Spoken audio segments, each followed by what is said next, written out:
Bonjour, c'est Queen Siri Mage Agence, donc je fais un gros bisou à toute la team. C'est toujours un réel plaisir de vous faire des vidéos. Comme vous voyez aujourd'hui, il fait super beau, donc je suis hyper motivée de vous faire. Donc là, aujourd'hui, en fait, je voulais parler d'un thème, c'est comment récupérer au fait les choses auxquelles on n'avait plus accès ou comment reprendre notre vie en main. Voilà, le contrôle de notre vie, ouais, c'est ça. Comment reprendre le contrôle de notre vie. En fait, la plupart des gens s'imaginent, en fait, c'est quand ils vont peut-être être,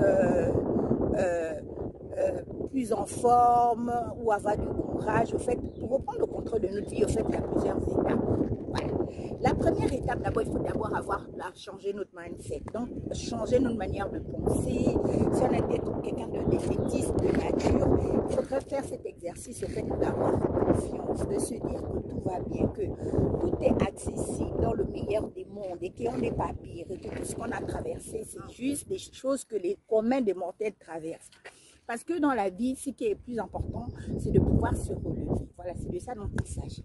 Après, quand on a changé notre manière de penser, il faudrait maintenant avoir le courage, au fait, de fois d'aller à certains endroits pour voir comment d'autres personnes vivent.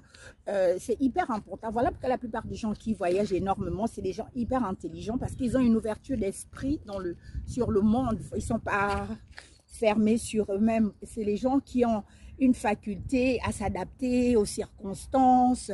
Ils arrivent dans un lieu, si on leur dit, bon, aujourd'hui, on a pour menu, par exemple, je vais donner un exemple comme ça, un cochon d'Inde, ils vont pas râler, ou bien si on leur dit, bon, on a pour menu des sauterelles. C'est des gens qui s'adaptent facilement, en fait, parce qu'ils ont compris, au fait, que la vie ne se limite pas à leur environnement, en fait.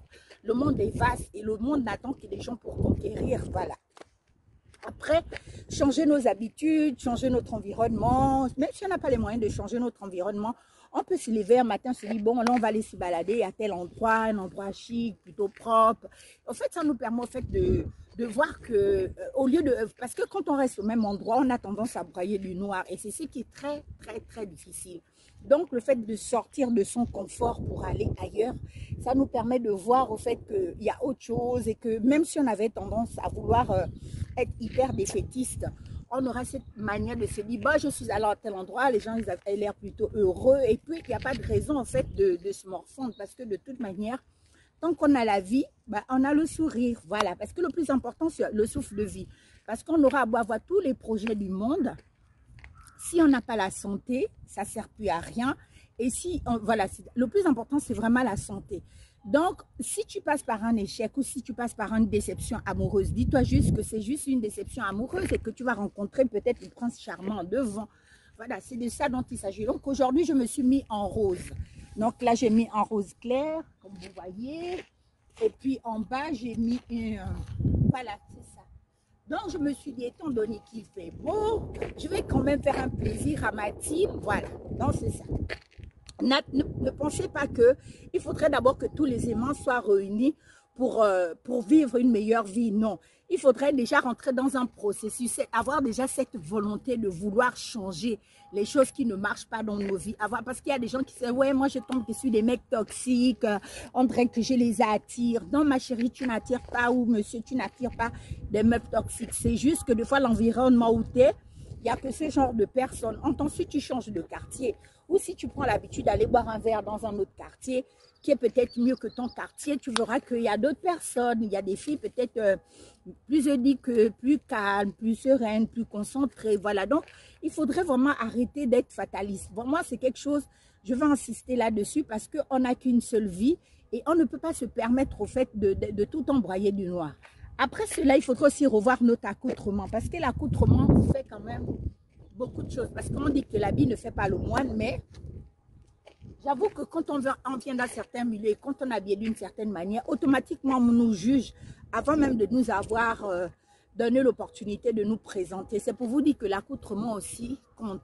Donc, vous voyez que le processus de sortir sortir de notre zone de confort, revoir notre manière de nous habiller, revoir nos manières de nous exprimer, revoir notre environnement, revoir notre manière aussi de nous alimenter, parce que les gens ont tendance à négliger l'alimentation. Mais l'alimentation quand même est hyper importante parce que l'alimentation va te permettre de garder une bonne santé et de te rendre compte au fait qu'il faudrait que tu aies quand même un physique avantageux ou, enfin, je sais pas moi, il faudrait que tu commences à manger de manière décente. Ceux qui sont en Afrique, ils ont la grâce quand même d'avoir, de manger pur. Mais maintenant, ceux qui sont en Europe, c'est peut-être plus difficile parce que manger pur en Europe, c'est vraiment le vrai luxe. Il faut mettre beaucoup d'argent, voilà, pour manger pur. Donc, se donner cette volonté de se dire, il ne faudrait pas attendre qu'on tombe malade pour commencer à avoir une bonne hygiène alimentaire. Il faudrait se dire, comme on a pas mal de choses à faire dans nos vies, et étant donné qu'on a encore plein de projets à mettre en place, donc l'idéal, ce serait quand même de revoir notre manière de nous alimenter. Ça aussi, c'est important. Parce que c'est bien beau de faire de la chirurgie esthétique, mais c'est quand même mieux de faire du sport, par exemple, et d'éviter de manger tout et n'importe quoi, parce qu'après, ça a des répercussions sur notre santé. Et après, nous constatons plus tard que nous développons des maladies. Voilà, c'est juste aussi notre manière de nous alimenter. Donc voilà, c'était de ça dont je voulais parler avec vous. Sinon, vous passez une belle journée. N'oubliez pas qu'on est la meilleure team. Et n'oubliez surtout pas de cliquer sur la cloche de notification, de vous abonner sur la chaîne. Et on se dit à la prochaine. Bisous!